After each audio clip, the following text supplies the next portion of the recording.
네, 안녕하십니까. 하남시 을 국회의원이자 백범 김구 선생의 증손 김용만입니다.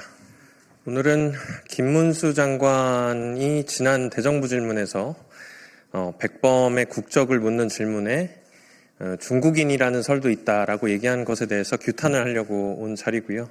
김문수 장관은 대한민국 장관은커녕 국민 자격조차 없습니다. 지난 2월 14일 국회 대정부 질문에서 일제강점기 김구 선생의 국적이 무엇인지 묻는 질문에 김구 선생은 중국 국적을 가졌다는 이야기도 있다. 국사학자들이 다 연구해 놓은 게 있다고 답변을 했습니다. 대체 누가 어떤 내용으로 그런 연구를 했는지 어디 가져와 보십시오. 할아버지께서 무덤에서 벌떡 일어날 소리고 수많은 독립운동가들이 지하에서 통곡할 역대급 망언입니다. 당신이 서 있는 이 대한민국, 당신의 장관직, 그 모든 것이 선열들의 피와 희생으로 세워졌습니다.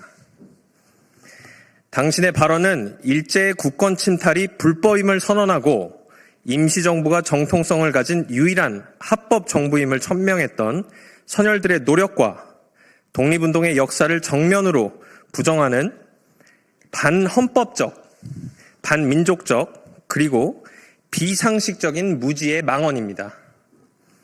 대한민국 임시정부는 한반도의 합법적인 정부는 임시정부뿐이라는 기조하에 우리 선조들을 국민으로 인지했습니다.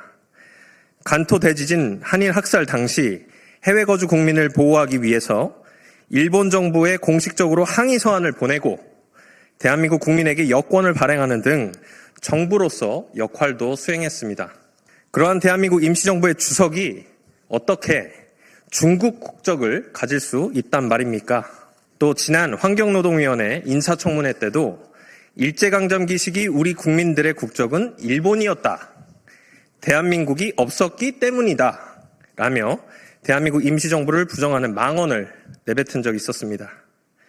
그러면 3.1운동은 반정부 시위입니까? 임시정부는 반국가 단체이고 김구 주석은 반국가 단체의 수장입니까? 이봉창, 윤봉길 의사는 테러리스트입니까?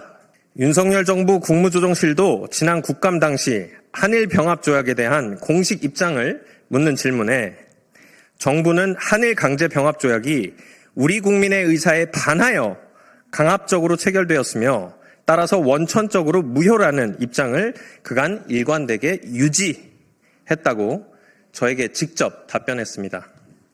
쉽게 말해 일본에 복속당한 근거가 없으므로 우리 국민은 일본인이 된 적이 없는 것입니다.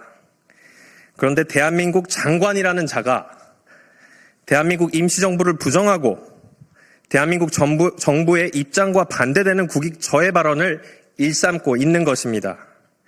대체 어느 나라 장관입니까? 당신의 발언은 임시정부와 광복절을 부정하고 식민지 근대화론과 건국절을 주장하는 전형적인 뉴라이트 주장입니다. 김문수 장관에게 묻겠습니다.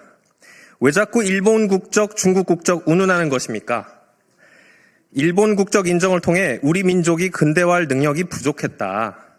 일본의 식민지배는 어쩔 수 없는 흐름이었다.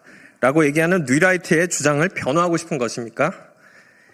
혹은 그렇게 적극적으로 해석을 해서 국익을 저해하려는 특수한 목적이 있는 것입니까? 참으로 통탄스럽습니다. 어떻게 국무위원이라는 자가 정부의 공식 입장과 배치되는 반헌법적, 반역사적 발언을 일삼으며 대한민국의 정통성을 부정할 수 있는 것입니까? 대한민국의 정통성과 근본을 뒤흔드는 자가 장관으로서 자격이 없습니다. 지금 즉시 당신이 강제적으로 국적을 바꾼 독립운동가 분들과 그 후손들에게 사죄하십시오. 그렇지 않으면 법적 조치뿐만 아니라 정국민적 저항에 부딪히게 될 것입니다. 그러니까 만약에 일제강점기 우리의 국적이 일본이면 3.1운동은 반국가 운동이 되는 거고 임시정부는 반국가 단체가 되고 김구 주석께서는 반국가 단체 수장이 되는 거고 수많은 독립운동가들은 진짜 이제 내란죄 테러리스트가 되는 거고 실제로 우리 국적이 일본인이었다면 1945년 8월 15일 해방은 이게 해방이 아니죠. 망국이죠. 그리고 당시 친일 매국노들은 애국자가 되는 거 아닙니까? 그러니까 이 김문수 씨의 발언은 진짜 문제가 되는 발언입니다. 네. 근데 예를 들어서 이제 하다 김구 주석께서 중국인이었다. 정확하게 제가 워딩을 보니까 중국인이었다라고 말씀하신 게 아니라 말한 게 아니라 그랬다는 이야기도 있더라. 국적이 중국이라는 예. 이야기가 있다. 그래서 이제 장제스와 함께 움직이면서 중국에서 활동을 하셨기 때문에 그런 표현을 했는지 모르겠지만 저는 실제로 김구 주석께서 스스로 중국인이라고 이야기한 거를 들어본 적도 없고 어떤 자료를 본 적도 없습니다. 다만 이승만 대통령은 그러면 국적이 미국이지 않았냐 이런 이야기를 반문할 수도 있잖아요. 근데 사실 이승만 대통령 같은 경우는 어디 병원 들어갈 때 국적을 재팬, 일본어 썼던 기록이 분명히 존재하기 때문에 그런 부분이 비난을 받아야지 아니 빼앗긴 나라를 되찾기 위해서 중국에서 그렇게 열심히 독립운동하신 분을 중국인으로 몰아간다는 것 자체가 거의 망언 수준이라고 생각합니다.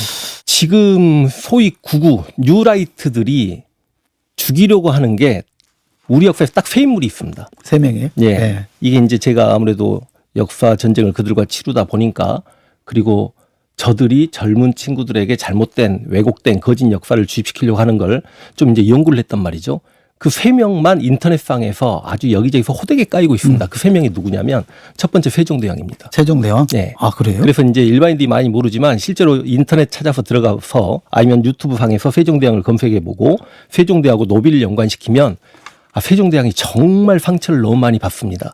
이들이 세종을 그렇게 상처 내려는 이유가 뭐냐면 조선을 비하하려고 해요. 그러니까 조선의 근간, 조선의 뿌리, 조선의 자존심이 세종대왕이기 때문에 세종대왕에게 상처를 내므로 인해서 조선을 비하하고 그럼으로 인해서 조선은 망할 나라였고 일제강점기가 오히려 살기 좋았다. 식민지 근대화론을 인정받기 위해서 세종을 죽이는 거고요. 네. 그다음 김구 주석이 굉장히 많이 까입니다. 네. 킬구, 테러리스트. 네. 근데 실제로 이제 김구 선생님의 살아온 과정들을 보면 임시정부의 국무 어찌 보면 경찰청장이었기 때문에 당연히 이제 임시정부를 지켜내기 위해서 뭐 그런 명령들을 내렸을 수도 있을지언정 참 김구 선생님 삶이 너무 멋있거든요. 그래서 그 이야기는 제가 시간상 지금 다 못해드린 게 너무 안타깝고 그래서 김구 선생님이 그렇게 비하받는 이유가 뭐냐면 독립운동을 훼손시키기 위해서 어찌 보면 김구 선생님이 독립운동의 상징적인 인물이니까 그럼 세 번째는 이제 김대중 전 대통령이 까입니다. 어찌 보면 민주주의의 상징적인 인물이니까 그래서 조선을 비하해서 식민지 근대화론을 확립시키고 독립운동을 폄훼하고 민주주의를 이렇게 우승걸로 만들기 위해서 그 세 인물을 그만큼 비방한다는 말씀을 드리겠습니다.